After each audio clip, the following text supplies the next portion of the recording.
Bismillahirrahmanirrahim. Assalamualaikum warahmatullahi wabarakatuh. Bapak-bapak, ibu-ibu, mas-mas, mbak-mbak, khususnya adik-adikku sekalian yang dirahmati Allah dimanapun Anda berada. Kembali di IIP Channel bersama saya, IIP Wijayanto. Kali ini kita akan membahas tema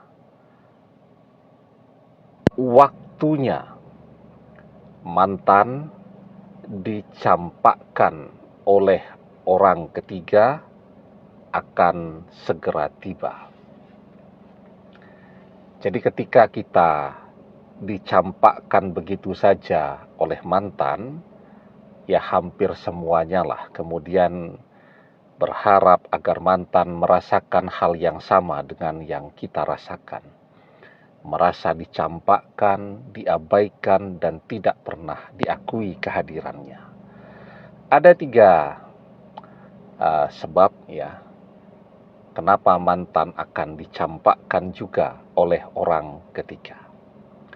Yang pertama, karena sifat dari orang ketiga itu sendiri. Ya, jadi kita sudah sering membahas bahwa yang namanya orang ketiga itu tidak pernah ada kata puas di dalam hidupnya. Dia tidak peduli seseorang itu sudah menjadi milik orang lain, sudah menjadi suami atau istri atau calon suami atau calon istri. Pokoknya asal dia mau, akan dia rebut. Asal dia menginginkan, dia akan merebutnya. Nah, seperti halnya orang yang minum air laut ya, rasanya asin, tambah diminum, tambah haus. Kalau kita makan sesuatu yang rasanya asin ya, misal makan bakso, makan soto, itu kan rasanya asin. Padahal ada kuahnya, ya. Tetapi selesai kita makan tadi, kita butuh es teh, butuh air putih. Karena memang sesuatu yang rasanya asin itu justru akan membuat orang merasa semakin haus. Nah, orang ketiga ya kira-kira seperti itulah. Ketika dia merebut mantan dari kita, mestinya itu bukan pengalaman pertama dalam hidupnya. Dia sudah melakukannya sebelumnya, bahkan mungkin sudah berkali-kali. Artinya apa? Cuman menunggu waktu saja. Orang ketiga merasa jenuh, merasa bosan dengan mantan. Ya, dia menemukan seseorang yang lebih segalanya dari mantan, maka dia akan segera memulai petualangan cintanya yang baru dan meninggalkan mantan sendirian gigit jari. Ya, begitu. Begitu juga ketika orang ketiga tidak menemukan apa yang dia cari selama ini dari mantan. Kelihatannya mantan ini kaya raya. Kelihatannya kemana-mana mantan pakai mobil bagus, punya rumah yang bagus, yang mewah, dan seterusnya.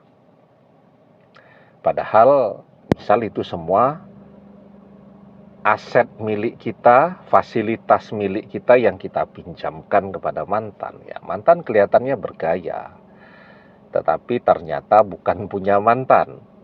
Nah, begitu orang ketiga tahu bahwa mantan itu tidak sekaya apa yang dia bayangkan selama ini, mantan tidak bisa membelikan, mengadakan apa yang dia inginkan, maka disitulah orang ketiga akan mencampakkan mantan. Nah, jadi yang pertama tentu karena sifat dan karakter orang ketiga itu sendiri.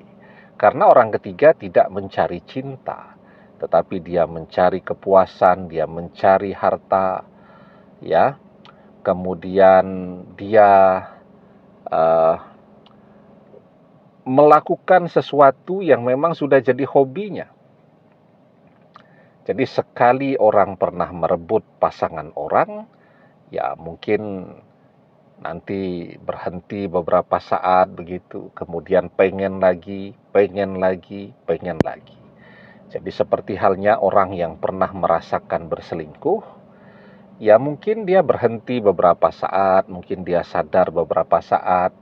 Nah, tetapi ketika situasi mulai tenang dan seterusnya, maka keinginan itu akan muncul kembali. Nah, itu yang pertama sebabnya. Kemudian yang kedua sebabnya tadi ya, ketika kita dicampakkan oleh mantan tentu muncul bisikan dari dalam hati kita agar mantan juga merasakan hal yang sama dengan apa yang kita rasakan. Itu adalah doa kita sesungguhnya. Walaupun ada orang yang mengatakan, saya tidak pernah berdoa agar mantan merasakan seperti yang saya rasakan ya. Mungkin berdoa dengan lisan tidak pernah dilakukan, tetapi bisikan hati itu juga adalah doa.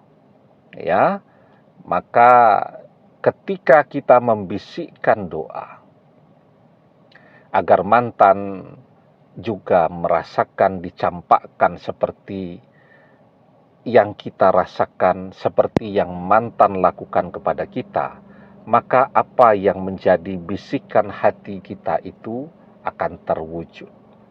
Ya, dakwatul mazlumi mustajabah wa in kana fajiran fafujuruhu ala nafsih. Doa orang yang terzolimi itu adalah doa yang mustajab. Ya, orang yang terzolimi itu dia tidak perlu membisikkan doa dengan lisannya. Suara hatinya sehalus apapun akan Allah kabulkan. Karena apa? Karena orang yang terzolimi itu teramat sangat dekat dengan Allah. Wattaqi da'watal mazlum fa innahu laisa bainahu wa bainallahi hijab. Takutlah dengan doa orang yang terzolimi, karena sesungguhnya tidak ada hijab, tidak ada tirai, tidak ada pembatas antara dia dengan Allah. Doanya mustajab, bisikan hatinya akan terwujud. Kemudian yang ketiga sebabnya adalah ketika mantan happy melihat kita susah. Ya, kenapa saya katakan mantan happy? Ya, kalau mantan itu menghargai perasaan kita, setelah dia mengkhianati kita, setelah dia mencampakkan kita, dia tidak akan memamerkan segala kemesraannya bersama orang ketiga di media sosialnya. Karena dia tidak mau kita sedih, tidak mau kita menderita, ya kalau dia menghargai kita. Ya, walaupun sebenarnya dia mengkhianati kita pun dia sudah tidak menghargai kita kan. Nah, tetapi dengan dia memamerkan kemesraannya bersama orang ketiga di media sosialnya, yaitu menunjukkan bahwa mantan happy dengan penderitaan kita. Ya, dia bahagia tuh. Dia tahu persis bahwa kita akan terus mengintip media sosialnya, dan tambah semangat dia memamerkan orang ketiga di media sosialnya. Semakin kita menderita, semakin dia bahagia. Nah, itu sebabnya kenapa mantan juga akan dicampakkan seperti dia mencampakkan kita. La tushiris samatata li akhika fayarhamuhullah wa yabtalika. Janganlah kalian menunjukkan kebahagiaan di atas penderitaan atau kesusahan saudaramu. Karena jika demikian, Allah akan merahmatinya dan justru memberikanmu kesusahan.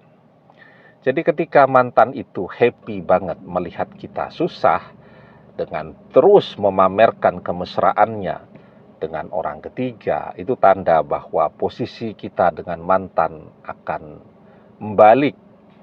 Ya, kita akan bahagia, kita akan tersenyum, sementara mantan yang akan menderita. Jadi, waktunya mantan akan juga dicampakkan oleh orang ketiga, akan segera tiba. Demikian, semoga bermanfaat. Wallahu a'lam bishawab, billahi taufik wal hidayah. Assalamualaikum warahmatullahi wabarakatuh.